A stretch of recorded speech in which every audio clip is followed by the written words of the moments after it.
விஜய் நேற்று ஊழியர் கூட்டம், இதில் ஊழலை ஒழிப்பேன், ஊழலை ஒழிப்பதற்காகத்தான் நான் இயக்கம் கண்டிருக்கிறேன் என்று அவர் கர்ஜித்திருக்கிறார். கடந்த சில மாதங்களுக்கு முன்பு அவர் இறக்குமதி செய்த அந்த லெக்சஸ் கார், 5 கோடி ரூபாய் பெருமானம் உள்ள கார், 1.5 கோடி ரூபாய் வரி. மத்திய அரசாங்கம் வரி, மக்களுக்கான வரி.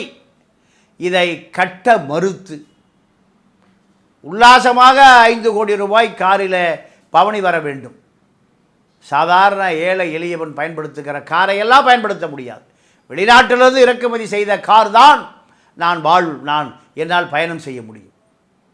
மோடி கூட அந்த காரை பயன்படுத்துவதில்லை, முதலமைச்சர் ஸ்டாலின் கூட அந்த காரை பயன்படுத்துவதில்லை.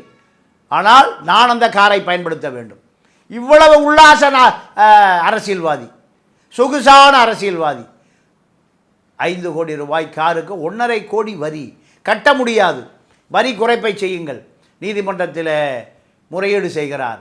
இதை விசாரித்த நீதியரசர் சுப்பிரமணியம், நீ பல கோடி ரூபாய் சம்பளம் வாங்குகிற ஒரு திரைப்பட நடிகன், உனக்கு எதற்காக மக்கள் வரி பணத்தை குறைக்க வேண்டும்?